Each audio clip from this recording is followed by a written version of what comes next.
आप सभी लोगों का बहुत बहुत शुक्रिया, आप लोग हमारे पास आए। ये कॉन्फ्रेंस करने का रीज़न ये था कि जैसा आप लोग जानते हैं, पिछले करीब 1.5 साल से एक एफआईआर हुई थी। 1.5 साल पहले हम एक एफआईआर कराए थे हैदराबाद यूथ करेज HYC के प्रेसिडेंट और उनके जो पार्टनर थे उन दोनों के ऊपर चीटिंग केस बुक हुआ था। ये लोग फ़लस्तीन के नाम पे जो है क्राउड फंडिंग कर रहे थे सोशल मीडिया के ज़रिए। एफआईआर होने के बाद में पुलिस वाले इनके अकाउंट्स चेक करे और देखे गए 4 अकाउंट्स में करीब अब 5 करोड़ रुपीस इनके अकाउंट में थे। हमारे एक कंप्लेन में एक एफआईआर हुई, उसके बाद एक अकाउंट फ्रीज हुआ, फिर और 3 अकाउंट्स में हैज देख कर टोटल 4 अकाउंट्स फ्रीज हुए थे। ये तो ईमानदारी से एक पुलिस ऑफिसर करे थे। उसके बाद वो case SIT special investigation team CCS को ट्रांसफ़र हुआ था। इसके बाद वो लोग जो है एक टीम ऑफ लॉयर को रख के हाई कोर्ट अप्रोच हुए थे अकाउंट डिफ्रीज कराने के लिए। उनको हाई कोर्ट से कोई रिलीफ नहीं मिली थी। फिर डायरेक्शन मिला के ट्रायल कोर्ट जाइए। ट्रायल कोर्ट गए, वहाँ भी हम फाइट करें। ट्रायल कोर्ट में भी उनको कोई जो है रिलीफ नहीं मिली, अकाउंट फ्रीज हो गई थी। फिर वापस हाई कोर्ट में भी वो रिट पिटीशन बंद कर दी, कोई भी किस्म की रिलीफ नहीं मिली। जब से एफआईआर हुआ, जब से लेके अभी तक पिछले 1.5 साल से वो अकाउंट सारे फ्रीज थे। 5 करोड़ के ऊपर इसमें पैसे थे। अब 1.5 साल के बाद में police last month lack of evidence के तौर पर फाइनल रिपोर्ट था। वो इन टाइम हम चैलेंज करें, अभी तक वो पेंडिंग है petition trial court. Pending this petition, pending this case, हमको भी मालूम पड़ा कि उनके बैंक अकाउंट्स डीफ्रीज हो चुके हैं और वो लोग पैसे विड्रॉ कर रहे हैं और स्टार्ट हो गया पैसे विड्रॉ करना। अब जितना मैं फ़ाइट कर सकता था, जितना मैं करा एज ए लॉयर, क़ानून के दायरे में रह के कोर्ट में मैं काम करा। मैं शुक्रगुजार हूँ जुडिशल सिस्टम, जुडिशरी का, एक्चुअली कोर्ट का, हाई कोर्ट का, जो कि हमारे हक़ में पहले फ़ैसला दिए थे।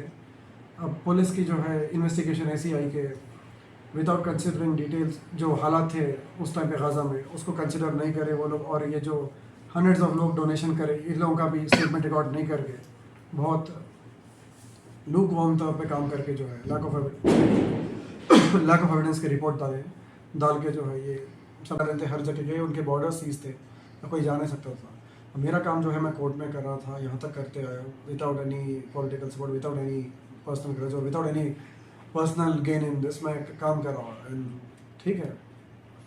आप इतना इफेक्ट्स लगाए अवेयरनेस के लिए, आवाम को कुछ मैसेज देना चाह रहे हैं? कुछ दिन तो नहीं, ये हुआ कि पब्लिक के थोड़े आँखें खुल गए इसमें, और फंडिंग जो हो रही थी फ़लस्तीन के नाम पे वो रुक गई। और अब ठीक है, वो लोग इलेक्शन भी लड़ रहे हैं बोल के मालूम पड़ा मेरे को। ठीक है, अब इनके ऊपर केसेस पेंडिंग है, वो लड़ रहे हैं। और अच्छी चीज़ है, डेमोक्रेसी, हर किसी को राइट है इलेक्शन लड़ने का। एक मौका पब्लिक इनको दे रही है और ये लोग भी पब्लिक को बात रख रहे हैं अपनी।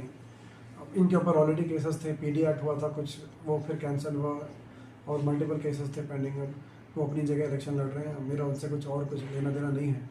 अब ये यहाँ पे कितने अकाउंट से HYC यूज कर रही है? HYC वो और काफ़ी ज़्यादा है, लेकिन जो फ्रीज हुए थे 4 अकाउंट्स थे, फुल अकाउंट फ्रीज हुए थे जी। और रिमेनिंग वो पुलिस को मालूम। देखिए, हमारे तो रिपोर्ट नहीं दी पुलिस वाले, टोटल कितने अकाउंट्स ऑपरेट कर रहे थे। वकील साहब, एक छोटा सवाल है, जिस तरह से लोग इलेक्शन में लड़ रहे हैं, इलेक्शन में लड़ने का नॉमिनेशन डालते वक्त अपने ऊपर कितने केसेस है, अपने पास कितना अमाउंट है, वो सब डालना पड़ता। ऑलरेडी ये लोग पीरियड में थे, उसमें अपडेट देखने का मकसद क्या होगा? आप उनसे पूछिए ना, क्योंकि 28 केसेस तो थे। कानून के तौर पे आपसे पूछ रहा हूँ कि इसमें डाल सकते हैं या नहीं? रिफॉर्म में वो मेंशन नहीं किया है ना, तो अच्छा। कितने पेंडिंग केसेस है, कितने उसके अंडर ट्रायल्स है। अच्छा, नहीं करे हैं बोल के सुना था मैं, लेकिन 28 केसेस पहले थे, उसमें काफ़ी हद तक केसेस कॉम्प्रोमाइज विड्रॉ हुए इनके। अभी भी कुछ अबाउट 14-15 केसेस के ऊपर ही कुछ इनके ऊपर पेंडिंग है अभी भी। वो डालना, नॉमिनेशन तो डालना जरूरी रहता ना? हाँ जी जी। सर, ये न्यूज़ के रिलेटेड नहीं है सर, ऐसा पर्सनल, ऐसा एडवोकेशन करी बोल के उन लोगों का कुछ एविडेंस बताए थे बोले एक इंटरव्यू के थ्रू जी। वो बेसिस पर उन लोगों को रिमाइंड नहीं हुआ करते और इजीली उन लोगों का लैक ऑफ एविडेंस बोल के उनके केस को रद्द किया बोल के एक सोर्स ऑफ एक न्यूज चैनल में इंटरव्यू दिए थे। जी हाँ, अब देखिए लोग जो इन्वेस्टिगेशन लगा रहे हैं हाँ। आप और आपकी कुछ टीम बता रहे। जी नहीं, पुलिस जो है इन्वेस्टिगेशन जो करी बहुत लुकवार्म था मेरे हिसाब से। और 1.5 साल के बाद उन्होंने ये चार्जशीट फाइल करे, मतलब रिपोर्ट डाले, फाइनल रिपोर्ट के लैक ऑफ एविडेंस की रिपोर्ट बना के डाले हैं। ये तो फॉर श्योर है। मेरे को ये मालूम पड़ा अकाउंट्स डीफ्रीज हो गए। अगर फ्रीज अभी भी है जो बोल रहे हैं लोग, तो ठीक है, पुलिस का काम है ना आगे आके बोलना। वो लोग कुछ रिपोर्ट में ये नहीं डाले, सिर्फ लैक ऑफ एविडेंस बोल के डाले ना, प्रेस रिलीज करें। टोटल ये 5 करोड़ का जो आप बता रहे हैं, जी, इसके जी। अलावा टोटल इनको कितना चंदा आया था, ऐसा कुछ रिपोर्ट अपने Network पास कितना है? है? ये पुलिस का काम है। देखिए पूरे डिटेल इन्वेस्टिगेशन का ना, ये तो सिर्फ बैंक अकाउंट्स में थे, फिर कैश तो अकाउंटेबल है। और देखिए मेरा पर्सनल कुछ भी नहीं है इनसे। मैं एज अ लॉयर काम कर रहा था, और honestly I am telling again, मैं बहुत क्लियरली बोल दूँ, मेरे को इतना नहीं है कि मीडिया में आऊँ एड्रेस करूँ बार बार, मेरे को नहीं पसंद। बट ये केस ऐसा था कि सोशल मीडिया पे ही हुआ, ये प्लेटफॉर्म पे ये जो स्कैम हुआ था सोशल मीडिया प्लेटफॉर्म पे ही हुआ। सोशल मीडिया के जरिए ही ये जो है ना बढ़ता गया, और लोगों के जो है ना प्रॉब्लम्स में आते गए। तो इसीलिए मैं मजबूरन आप लोगों के ज़रिए एक एड्रेस करना पड़ा मेरे को। और अभी भी मैं जो एड्रेस कर रहा हूँ, ये स्कैम ऐसा है, केस ऐसा है कि भाई सोशल मीडिया पे ही हर चीज़ चली इसकी। यही रीज़न था कि मेरे को पहले भी मैं मीडिया में एड्रेस किया था एक दो बार, और अब एड्रेस करना पड़ा मेरे को, और else I would never do this. और ठीक है, और मेरा इनसे पर्सनल कुछ भी नहीं, इनके ऊपर और भी केसेस चल रहे थे, कुछ 27-28 केसेस थे जो कि कुछ कॉम्प्रोमाइज़ विड्रॉ हुए। स्टिल अभी कुछ 14-15 केसेस पेंडिंग है इन लोगों के ऊपर, वो अलग है। लेकिन मेरा उनसे कंसर्न है, as a lawyer I was working on this case. इनको कोर्ट से तो कुछ रिलीफ नहीं मिली, अब पुलिस ने यहाँ पे ऐसा ये करी है। प्रेजेंटली अब आपको क्या, आपका मोटिव क्या है? मेरा मोटिव कुछ नहीं, हम जो केस था उसमें हम फाइट कर रहे थे। अब लैक ऑफ एविडेंस की रिपोर्ट को हम चैलेंज करें, हम वो कंटिन्यू करेंगे जी। बट हमारा ये था कि पुलिस बहुत ही लोगों तरफ पे काम करे यहाँ पे जी।